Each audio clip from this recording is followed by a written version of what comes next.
I provided some reflections on method in liturgical theology, and as I said yesterday already, I consider my own work as a kind of modest elaboration and maybe comment on the major work about that very topic, which was revised and republished last year by Kevin Irwin, Method, Context and Text, a Method for Liturgical Theology.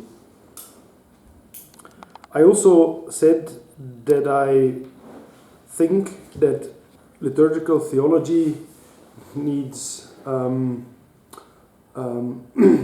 not just one method that would apply to everything and that would be useful for all the scholars in the field, but that it is highly advisable to have a multiplicity of methods.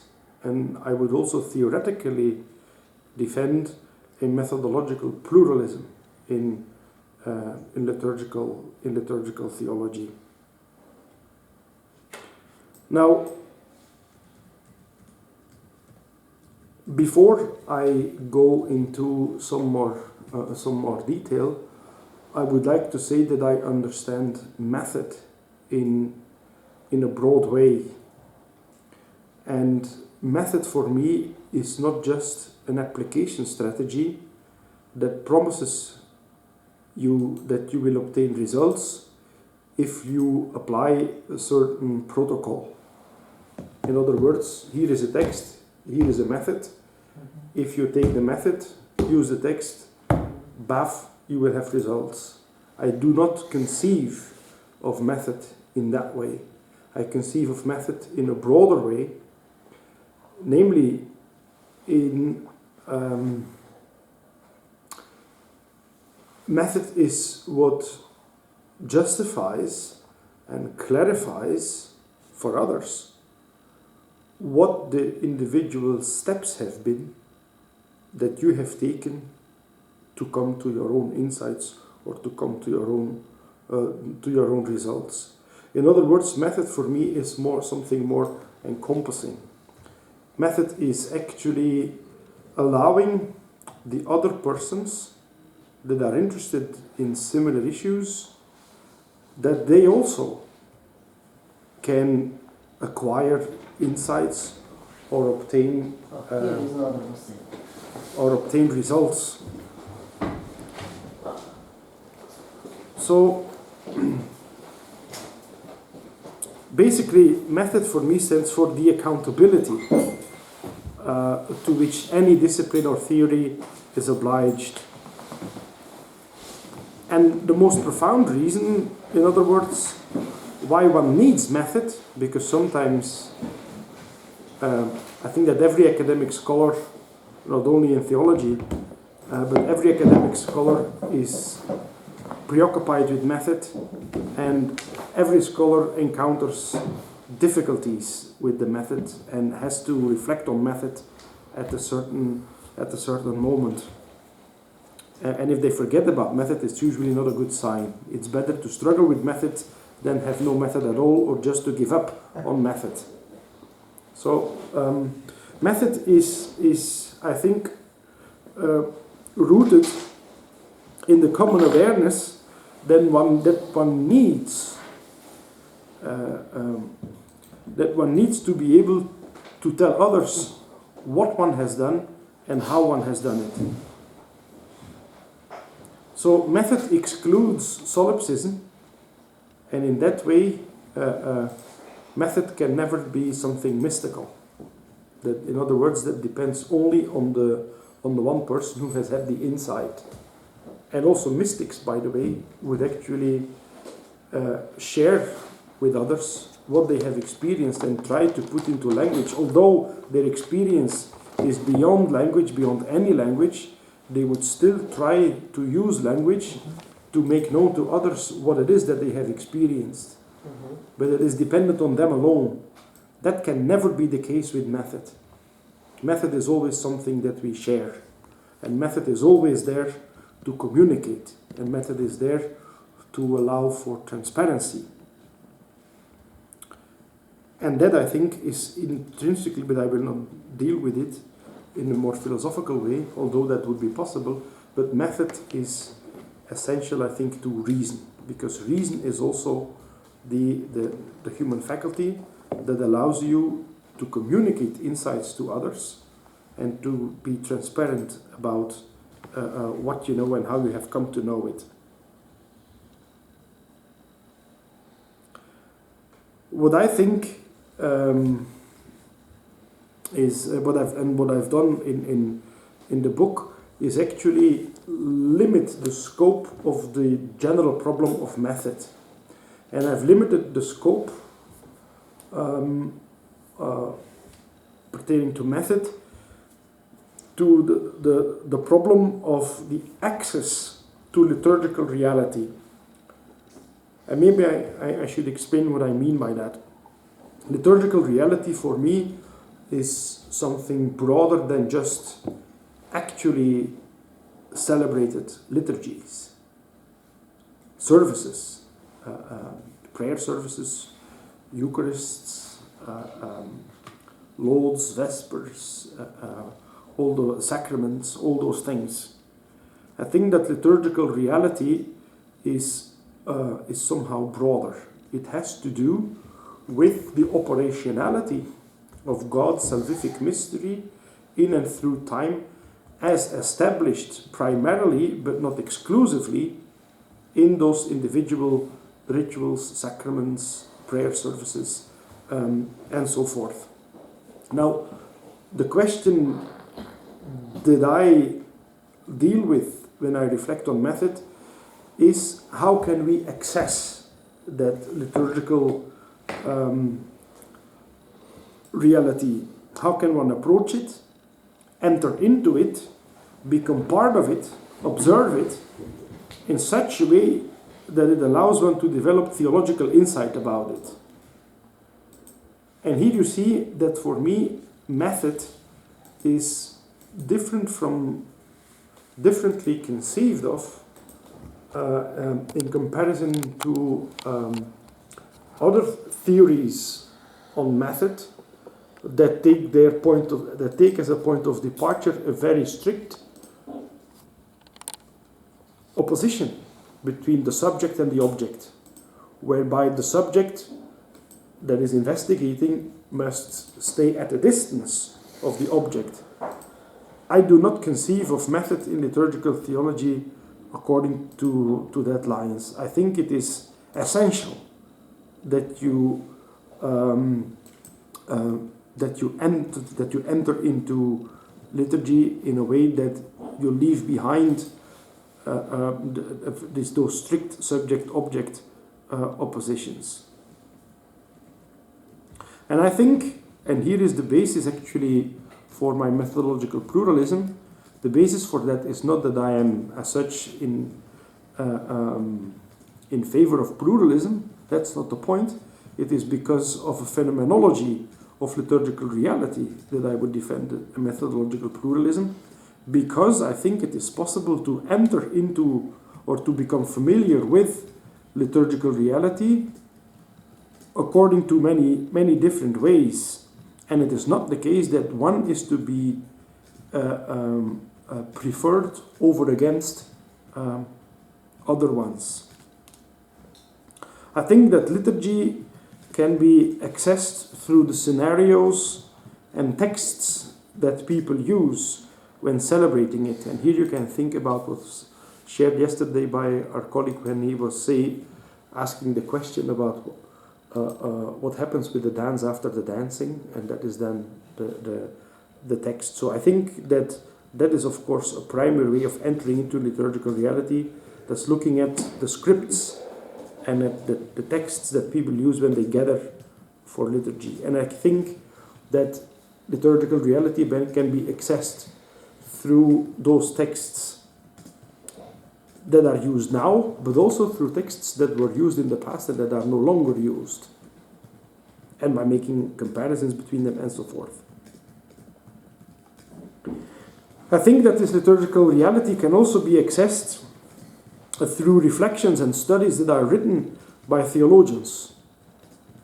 So whereas the first axis would be primary sources, the second one would be secondary sources. I can understand and come to know more and more about liturgy, not only by studying the liturgical books of a certain tradition, but also by what theologians have written about liturgy, and maybe also about other things. I think that liturgical reality can also be accessed through experience that people have at liturgy and afterwards. I think it can also be accessed through the different kinds of actions that are performed during liturgy. So, to pray a Eucharistic prayer, to sing a hymn, through an analysis of those actions, I think liturgical reality can be accessed. I think it can also be accessed through the times and places where these liturgies are celebrated, and also through artistic representations and elaborations of liturgies and liturgical experiences. And I think, lastly, that liturgical reality can also be accessed through the systems of rules, or the canons or the rubrics that are used when people gather for liturgy. And probably this is not an exhaustive list, but anyway, I have used this survey of possible ways of accessing liturgical reality to give a certain structure to the chapter in my book. And this order that I propose is not at all meant to assess the value of different methodologies or disciplines over against other ones. Rather, instead of enhancing rivalry between schools, my proposal intends to be both synthetic and ironic. So I do want to stay away from any polemics on whether or not, for instance, this is sometimes in some theological circles, this is a big debate. Maybe you recognize that. The use of empirical data. There are scholars that are very enthusiastic about empirical data in theology. I say, well, this is actually the way we have to go. Like sociological or what? Yes, empirical theology. Yeah? And then there are those who say, well, can you imagine anything more stupid than using empirical data in theology? Theology is not about those data. That's just social science. Mm-hmm. So you have these different opinions. I do not want to engage in that kind of polemical discussion, which I think is unfruitful anyway. And I think that if liturgical theologians use empirical data, they should do it according to the best possible and the best available methods. Anyway, maybe a final note before I then discuss a couple and a little bit more in detail some of those elements is something that I personally have always find very, very revealing and inspiring, namely conversations. In addition to academic methods and to research methods, I think I have learned a very great deal through personal conversations. Not only with colleagues in academic theology, not only with in the private sphere with family members, but with many people in the parish, at conferences, on different occasions. I have really also here the last couple of days with here in Lviv. I think those conversations, when I reflect on me being a theologian, a liturgical theologian, I must say that those conversations are always really revealing. They greatly contribute to the work of a liturgical theologian, And I very much wish that other liturgical theologians have similar experiences and also consider those conversations not only as occasions for small talk, but in addition to that, small talk is fine, but in addition to that, they can always be somehow revealing and inspiring. So let us now have a very brief look at different possibilities of entering that liturgical reality in a little bit more detail. And the first distinction that I make is between history and phenomenology. And what I mean by that is that when looking at liturgy, a first and a classical and a good and a solid one to go to is history. Like it is the case, I think, with every human expression or achievement, the liturgy's past is quintessential to understand its present shape. If we know nothing about the historical development of individual rites and liturgies, we miss a great deal. And it would just be a pity if we missed it. So I think that history is a very important reality to explore when studying liturgy. But of course, a particular problem arises when we distinguish between history and tradition. It's not the same thing. And I don't think that easy schemas are any helpful here in saying, well, tradition is the subjective interpretation of believers, and history is the objective sequence of the facts and of the events in the past. I think that those schemas are unuseful, but I do think that in addition to just history, for a liturgical theologian, a tradition is very important to study, and a tradition would then be able to be qualified, I think, as what you receive in grace from previous generations. And the fact that you have received it is not only a simple fact that it has been passed on, but to receive something in grace and in gratitude adds, hermeneutically speaking, adds something really essential to the way in which we deal with the liturgical tradition. I also think that it is important to avoid certain traps, and a typical trap that liturgical theologians would fall into is the trap of archaeologism that has already been condemned by Mediator Dei, but archaeologism is actually considering a certain shape of the liturgy in history as normative for today. And just to give two examples, one example be this, I think, entered the scene already in our discussions yesterday, that is the way in which many representatives of the liturgical movement have idealized the situation of the liturgy in the post-Constantine Roman Empire, when Christianity was accepted, when Christianity became even the state religion, and when in all those cities around the Mediterranean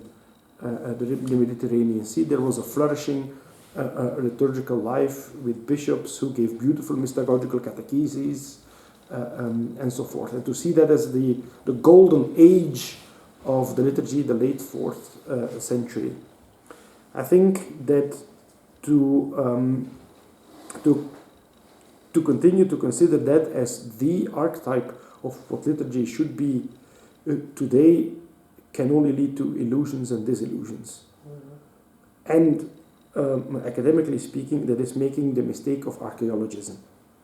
Another kind of archaeologism that is very prominent in some circles in the Roman Catholic Church in the West is to consider the so-called, and by the way that is a mistake from a liturgical technical point of view, the Tridentine Rite as the archetypical form of the Roman Rite. Because also that is a construction and an illusion. People feel that because of those many potpourri services that can rightfully be criticized, but the alternative, and have a very strict longing for a constructed, more ancient form of the Eucharistic celebration in Latin, with the priest turning the face towards the east, and so forth, that is the better form. That is also making the mistake of archaeologism. And I think that the work of liturgical theologians must consist in dismantling those tendencies of archaeologism, and to identify how archaeologism works, and to be critical if necessary. But given all these complexities and contingencies, I think that the operational work of liturgical theologians, first of all, consists to inform themselves very profoundly about liturgical history, and to share the initial methodological reservations of wise liturgical historians and specialists. The name of Robert Taft has been mentioned here already. I think that he can be considered as one of those guides that can help us from making mistakes in terms of liturgical history, even if he also had, of course, his own predicaments and prejudices. The second great reality I have subsumed under the category of phenomenology. And phenomenology is actually the present, is a name that I use for the present phenomena where liturgical reality would appear. And here I make some finer distinctions. And first I discuss text and language. And my point there is that texts, liturgical texts, and also texts about liturgical texts, continue to be of extreme importance for the work of liturgical theologians. And also language, and languages, not only Slavonic and Latin and Greek and Coptic and Armenian, but also contemporary languages like French, Chinese, and so forth. And here there is a certain, over the past couple of decades, there has been a growing awareness that the focus on texts and texts only is very limited. And especially since the famous work of Lawrence Hoffman, who wrote a book in the mid-1980s, Beyond the Text, a holistic approach to liturgy, it has become clear that the work of liturgical scholars, and of course also of liturgical theologians, can in principle not exist in only dealing with text material. You always have to take into account the ceremonial context. You have to make sure that in your own approaching to the text, you realize that if you're dealing with a liturgical book, for instance, that it is a text that is used, not only that you can read it, but that it is used in a certain context. And that many of those texts, for instance, also reveal certain elements of hierarchy and power. Not everyone could read those texts in a celebration. Not everybody that participated in a celebration could even hear it. So you have to take into account when you are reading and studying that text material, you have those to take into account those contextual, primordially ceremonial, but also more broadly speaking cultural elements. You have to take them into account, otherwise your interpretations of liturgical text is only a matter of philology. And then there is no reason why you have to do that as a theologian. Then it can be done in the Faculty of Arts as well. So I think we have to, as liturgical theologians, we have to be very sharply aware of the fact that if we do not use the correct methods, and if we employ only the methods that our colleagues use in faculties of arts, that our own work can very soon be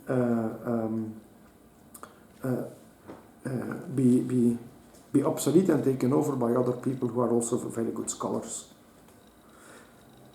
Now, I think personally that this oscillation movement between text and, well, actually we should not only look at the text. Sometimes it went so far, especially in some of the deconstructionist schools, that you would read a liturgical text only to reveal power issues or imbalances or things that were marginalized or not said. And I think that in some cases this oscillation movement went too far and that it should be brought back to a certain balance and middle position. So that that you still read what is what has been written down. And in this context, I would very much agree with some of the people that I'm very much inspired by from the liturgical movement, who would actually say that, well, the first thing that a liturgical theologian, not only just scholar or liturgical historian, the liturgical theologian should do is read the liturgical books, the official liturgical books, and start from. There is so much there. There is so much crystallization of the tradition, scriptural hermeneutics, and so forth involved in that is already a very big thing. And in addition to that, I would make a case for a rehabilitation of a genuine sensitivity for what text and language is capable of. Text and language in recent scholarship have often been met with suspicion. Again, it is about power balance, it's about texts are actually saying things, but what is more important than what it says is what it does not say. And all kinds of difficult hermeneutical schools have been developed that deal with text in that way. And I would personally say, yes, that's all fine, but that cannot be the last word. You still have to actually start from what I would say a sense of wonder for language. The fact that we can express ourselves with words and that we can find ways of writing them down for communication is something absolutely wonderful. And the liturgy shows that in a very particular way. The second aspect in terms of what I call phenomenology is the issue of experience. I think that liturgical reality can be approached very profoundly, very competently also, by inquiring the experiences of people. And as I already suggested, when liturgical theologians are studying liturgical reality through the way of people's experience, it can be their own experience, it can also be the experience of others. And you can do that through different means. You can do that through work that is very similar to psychology or to social sciences. You can have interviews, you can have statistics, you can have data and so forth. And when liturgical theologians engage in that kind of work, I think they have to employ the best possible methodological protocols and strategies that science has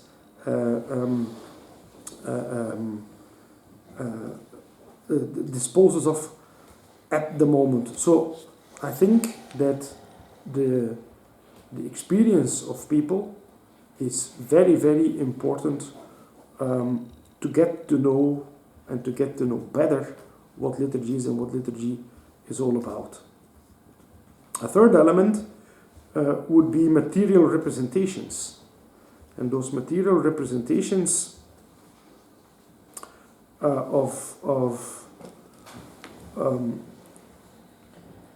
liturgies can be artistic. So one can think here of sculptures, of paintings in an Eastern Christian context, but not exclusively. You can of course also think about icons, but I think that even more forms of art can be included here. You can think of tapestry, of stained glass, of silversmith and goldsmith's trade, drawing, illumination, wood carving, fashion design, brassworks, ikebana, and so forth. All of those artistic channels can reveal us something about liturgical reality. And when we do that, we have, again, to employ the proper methods. It is maybe a little bit more indirect, but it is not irrelevant. And I think it is important also for my vision that nothing is irrelevant for liturgical theology. Nothing. But when we draw it into our core business, we have to use the appropriate methods. So I am excluding nothing, but when we include it, we have to do it properly.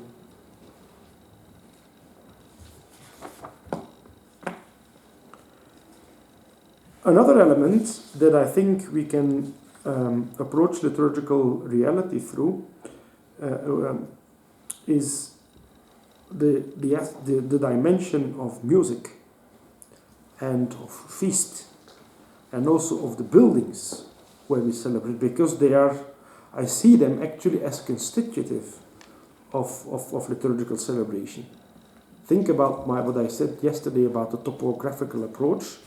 Where is liturgy? Well, liturgy is very often and is typically in a church building. So that means that this church building has an intrinsic role to play in our analyzing liturgical reality. In other words, liturgical theologians could learn a lot and also give a lot to and learn a lot from architects and from architecture and also from architectural history. So liturgical theology, that will not surprise you, that is already anticipating my conclusion. It's not only about methodological pluralism, it is also intrinsically interdisciplinary. There is no one single method for liturgical theology. Music also, I think that the philosophy of music and the phenomenology of music, not only the typical work of musicologists that would analyze manuscripts and scores, but also the work of the philosophers of music can be very relevant for liturgical theologians, because what does a body do when it sings? I think that it is very relevant knowledge and insights to be gained there for doing constructive work in liturgical theology. And something similar can be said about feasts. Why are feasts important? Basically, already at an anthropological level, a feast is making a distinction with the ordinary. And we also know, on the basis of our experience, that not everything can be a feast. So if everything becomes a feast, nothing is a feast anymore. Then you go through a certain phase of decadence. Well, there can be a liturgical decadence too. I think that it is very interesting to draw those parallels. So again, I think that liturgical theologians can learn a lot from historians and anthropologists who study the reality of feasts. And finally, and then we open it up for the discussion if that is okay. Finally, the liturgical reality, as I envisioned, as I conceive of it, can be also approached through the norms and the laws that are operative in liturgical celebrations. And I do this deliberately against the background in my own context, where there is a lot of suspicion, when there had been a very widely spread suspicion against what was called rubricism. In the past, the study of liturgy was actually only about rubrics. It is the technique of how to celebrate properly, especially then for the clergy, of how to properly celebrate. And there would be all kinds of details. For instance, if you lift up the paten from the altar, do you do it like this? Or do you do it like that? And there would be all kinds of meticulous prescriptions. And at a certain point, of course, people were just fed up with it. So they actually removed rubrics from and liturgical law and liturgical jurisprudence. They removed it completely from their attention. I think we're still in that phase, that in liturgical theology there is not yet, again, a sufficient amount of attention for the importance of liturgical law. And here I would suggest that it is interesting to again look back at the liturgical movement, where someone like Romano Guardini was said something very interesting in one of the first article that he wrote for a journal that later became the famous Archiv für Liturgiewissenschaft. So it was called the Jahrbuch für Liturgiewissenschaft at the time. And in the very first issue of that journal of 1921, he draws a parallel between Recht, so that's the German word for law, and liturgy. And he sees many correspondences between Rechtswissenschaft and Liturgiewissenschaft. And he wants to reflect on a systematic method of Liturgiewissenschaft. And he says at some point in the article, and I'm intrigued by that the liturgy has, quote, etwas Verbindliches. Etwas Verbindliches. And verbindlich in German, that has layers of meaning, has many, many concepts. And verbindlich in German can mean both that it connects and that it obliges. And I think we need the two, the binding, yeah, indeed. So you connect something with it, and it also is so in that sense it is symbolic, because you put together things, and it also obliges the one who is involved in the symbol. And I think we need to go back there as liturgical theologians and realize that liturgy and also sacrament, the concept, this kind of obliging element, is also there in the original concept of what a sacrament is. And evidently, liturgy is sacramental, and sacraments are liturgy. So I would like to stop here at this point, and I think I've sketched a field of complexity. First of all, I've shown that I think liturgical theologians have no choice but to work in an interdisciplinary fashion. In other words, that methodological pluralism is, whether you like it or not, but it is a fact, and I think it is more than a fact. It should always be methodologically plural and pluralistic. And I also think that it is important to think broadly about method in liturgical theology, that it has to do with with reason, and that liturgical reality, broadly conceived, can be accessed through various means and methods. So, thank you. So I invite your questions or reflections. Basically, they can concern what you heard today, or your general reflections about yesterday's and today's topic.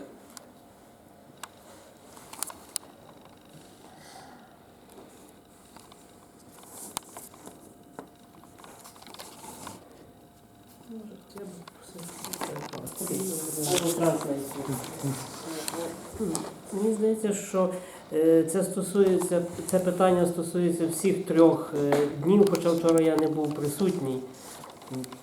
I think my question concerns the material of all 3 days, although I skipped the yesterday's seminar, but I gather.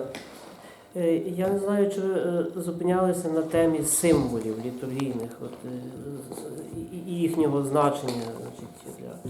I'm wondering if you mentioned in your presentations symbols and their liturgical role and meaning.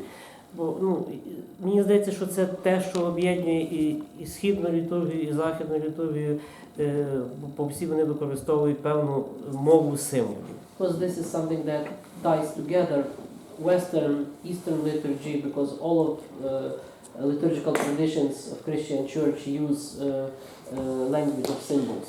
Так, і ці символи, принаймні так, як я собі їх сприймаю, є різних рівнів. Є символи такі базові, які опираються на біблійну традицію, а є символи вже додатково пізніше вироблені для того, аби краще пояснити, що відбувається. And for me it is helpful to distinguish between symbols that are very profound anthropologically or have clear biblical roots, and the symbols that address have more contemporary cultural dimension, are transparent for people today.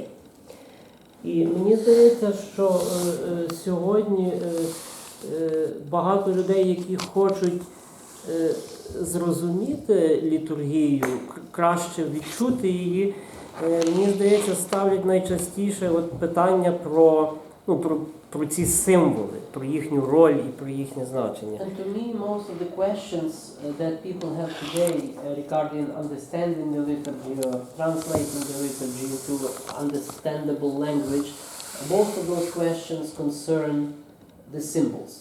Так. І мені дуже цікаво почути вашу думку, чи ми ці символи сьогодні маємо перекладати людям, чи ми маємо, можливо, від певних символів відмовитися, певні зберегти, для того, аби літургія могла більше проникати в світ. And I'm wondering what is your opinion regarding the possibility of translating liturgy into a modern idiom, so to speak, so that people understand it better.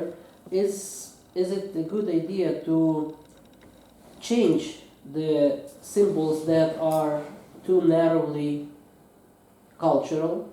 For example, we have many of those in Byzantine liturgy that are like parts of imperial court ceremonies, and they are not Western liturgical or liturgical vestments that come just from late antiquity and secular usage. They are not as fundamental, obviously, as some biblical or anthropological symbols. Would be sacrificing those cultural symbols in order to preserve the fundamental ones be a good way of translation? Well, that's quite a bit. That's quite a complex of questions. Not only complex questions, but a complex of questions. First of all, yes, of course. In my book, I deal with symbols in a chapter that was not discussed during those seminars. But you're right, there is no other option but to discuss symbols when you reflect on Christian liturgy and when you study it. So, absolutely, of course.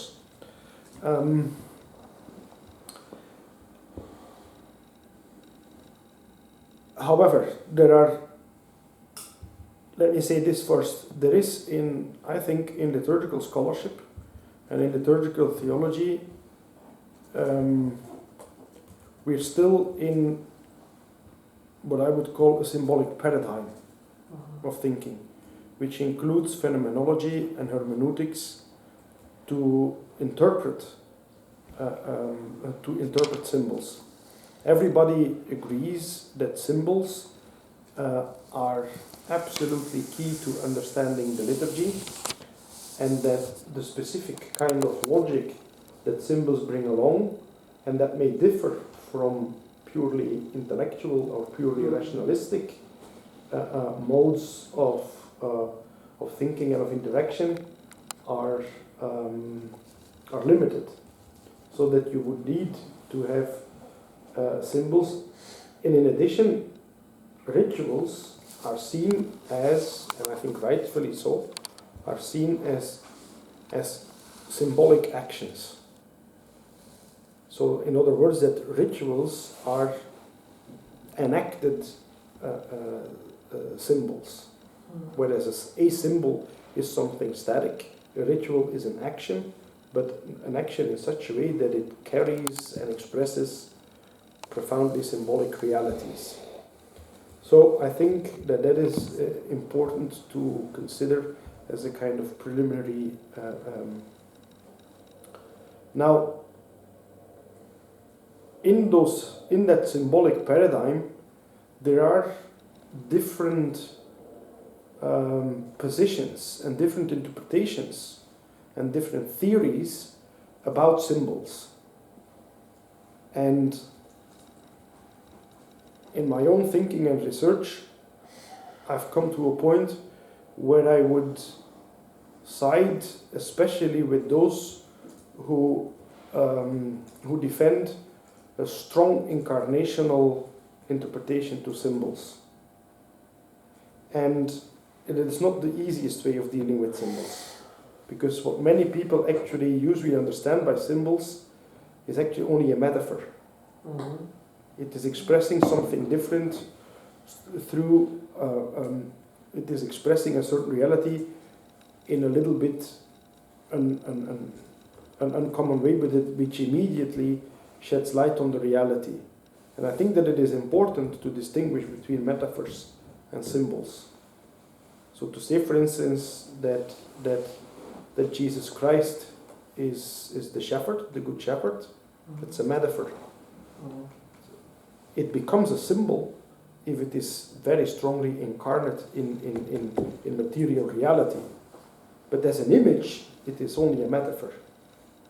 And we know what it evokes, and that you care for a flock and so forth.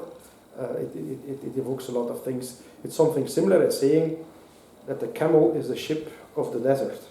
Mm-hmm. So you express, everybody knows what the ship in the desert is, and a camel, so that is a metaphor.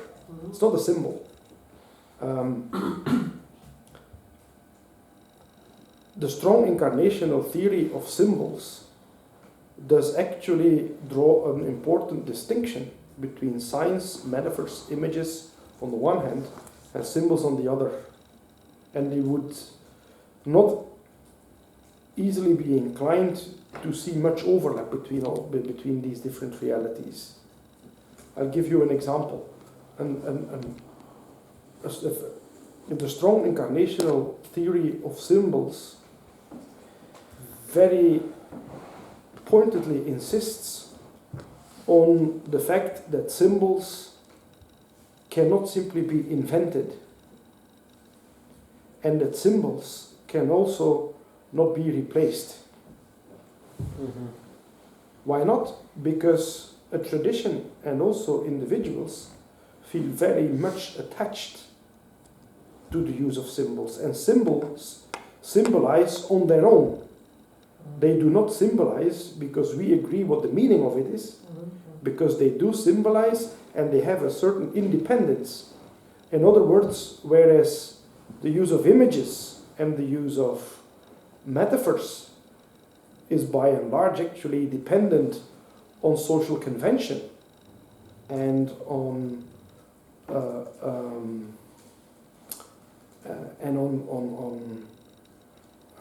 also on social construction.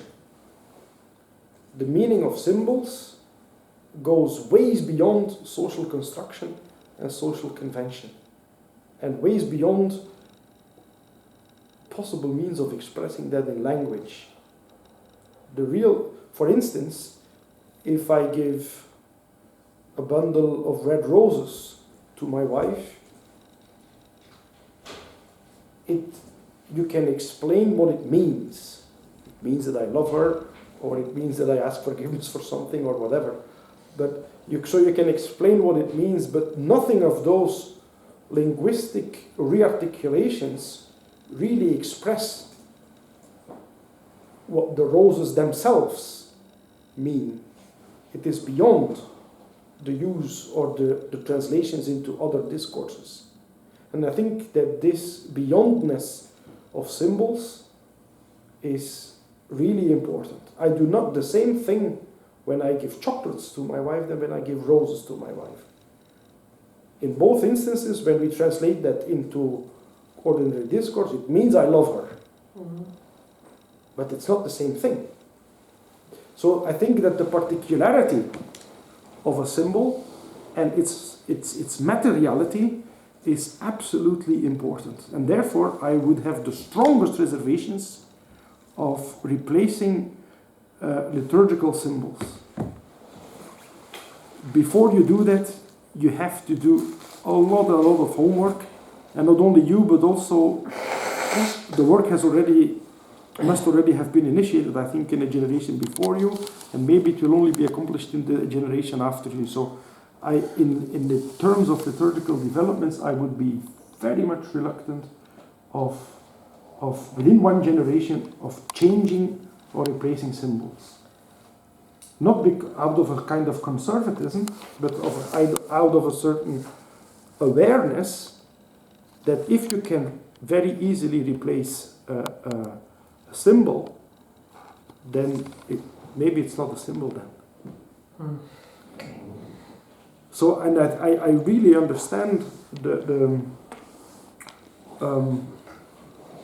you can give actually very, very interesting examples of what symbols and symbolic activity of human beings is. For instance, suppose that you have a new president, and that this new president says, actually, I don't like that flag with blue and yellow. Well, that can happen actually. So that's I much rather like red and green. And say, I'm going to replace it. What will be the reaction of the people?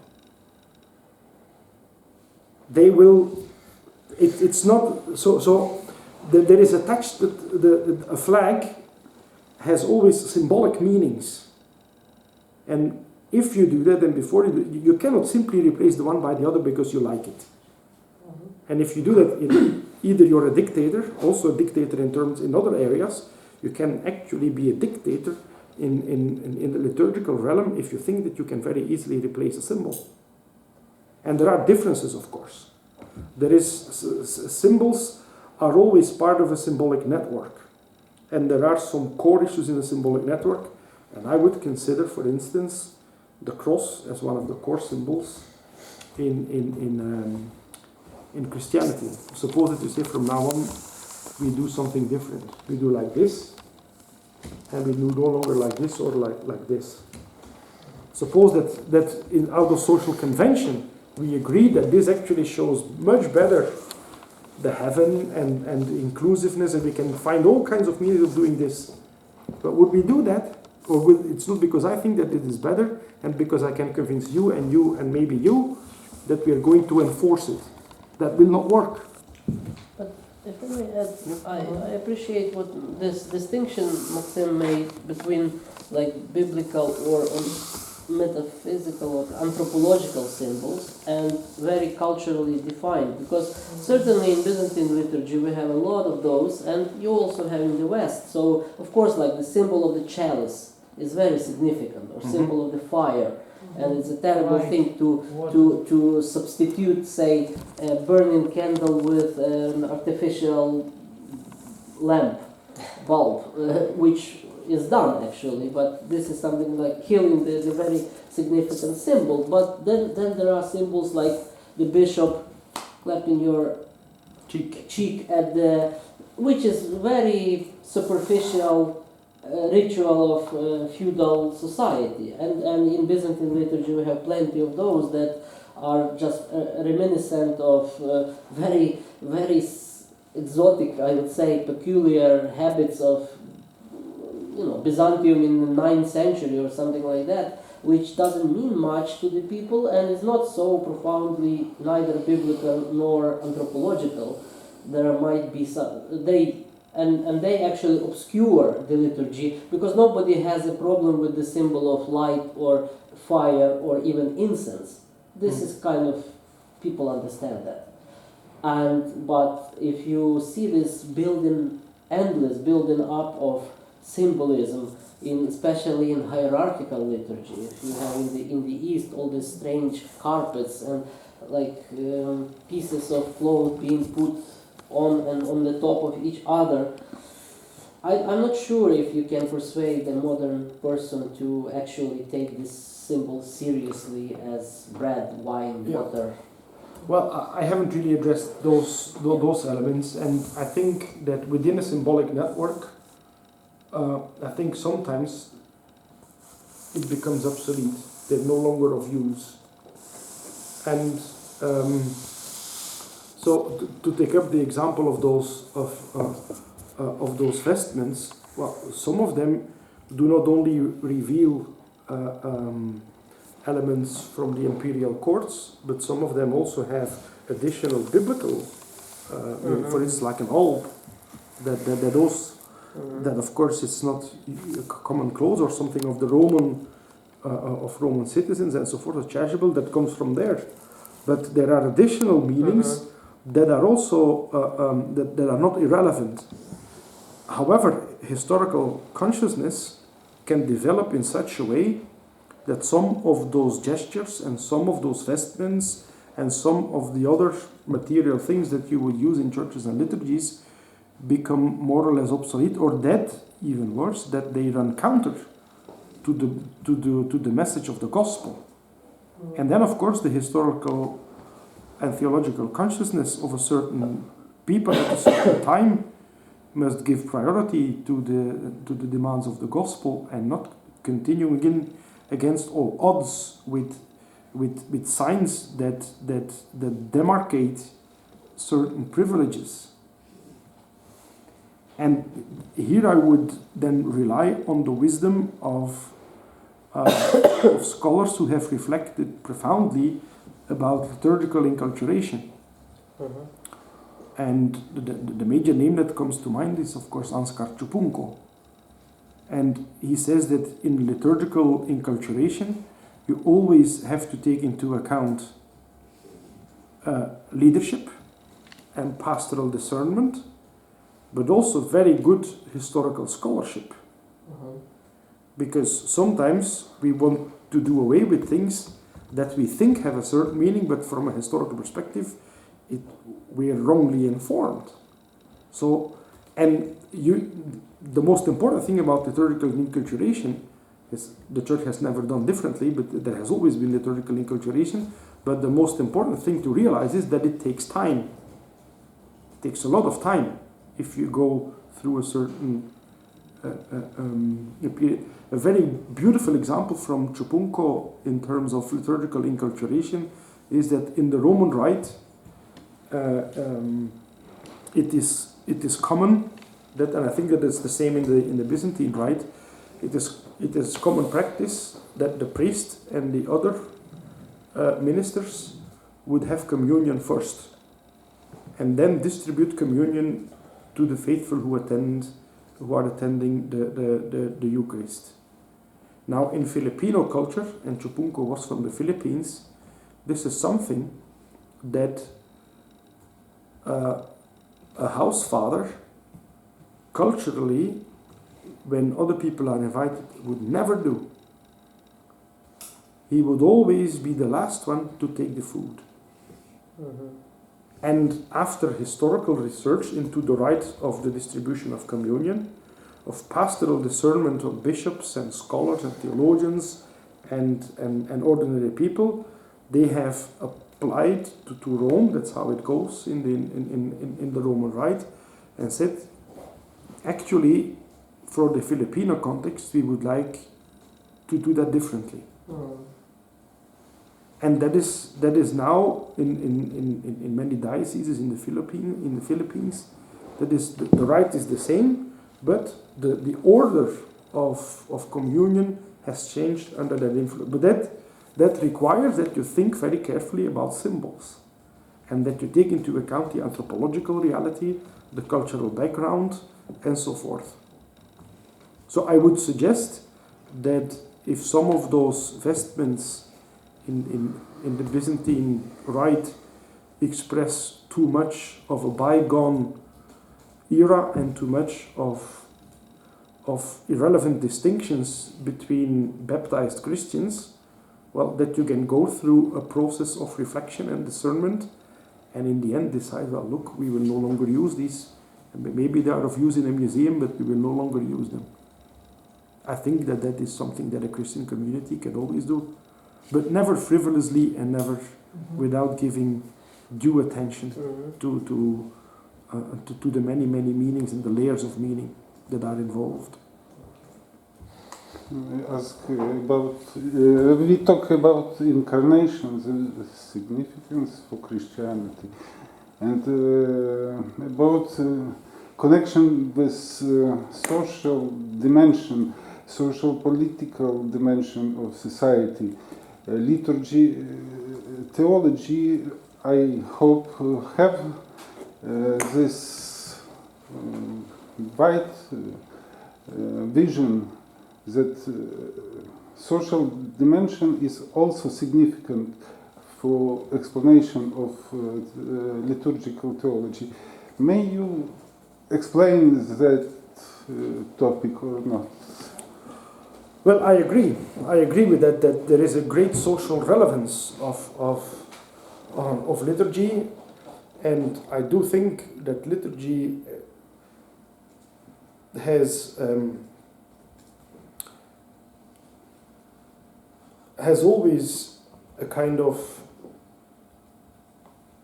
role to play, and also a very deep value of the proclamation of the gospel.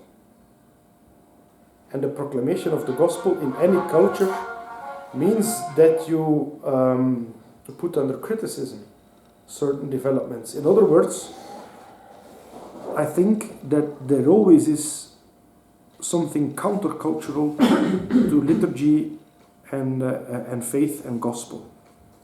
There is no one single culture in which there is a perfect marriage between liturgy and social reality.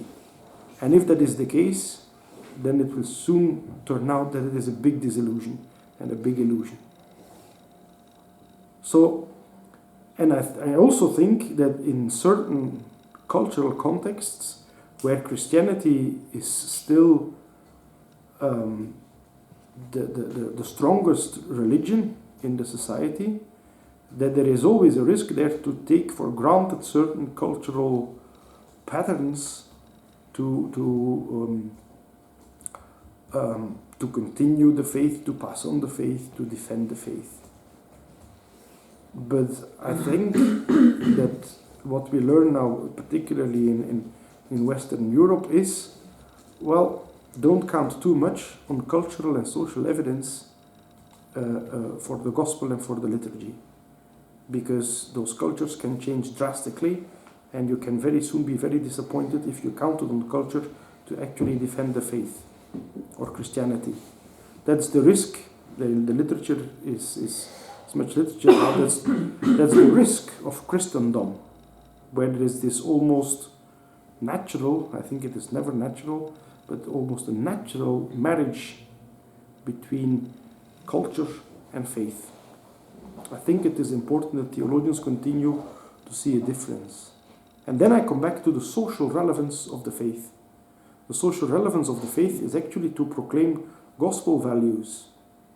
And I think that the truth is that none of our human societies lives up to the Beatitudes. To say just one thing. None of them. So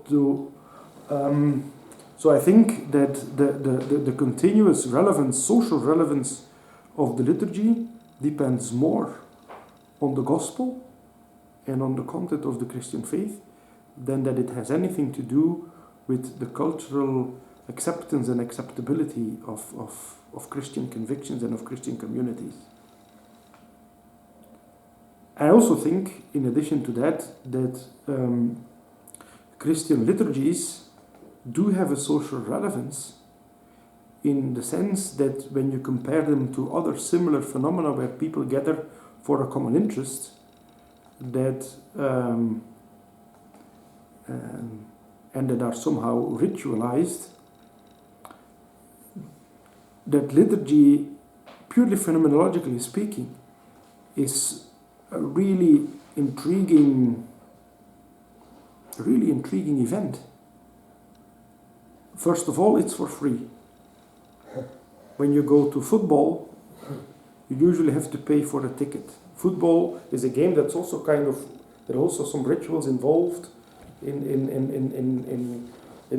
a stadium. But then I think the order, in principle, all the baptized are free, and all the baptized are equal. The roles that are played by ordained people are actually, and maybe this is a bit naive, but they are servers. They serve the people of God who is on its way towards the kingdom. That's literally what minister means. So they are there to serve. Well, political power issues are usually not, they're very explicit about their being about power. A political party wants power to realize certain things. That you cannot conceive of a priest and a bishop in that way, although, granted, they often act also like people with some kind of political power. But in principle, it's a service. And they would do away with their own interests and actually serve the people of God. And I think that is a very important social relevance, to take up one's baptismal responsibilities. So, yes, I do think that there is, and I hope I have responded to your question satisfactorily, but here is, I think, the core of what I want to say. Liturgy, as it expresses Christian faith, has an enormous potential of social relevance on many different levels. That's the one thing. On the other hand, counting on cultural evidence is a very tricky thing. I mean, the connection with ethos, something like nature. You talked about the baggage of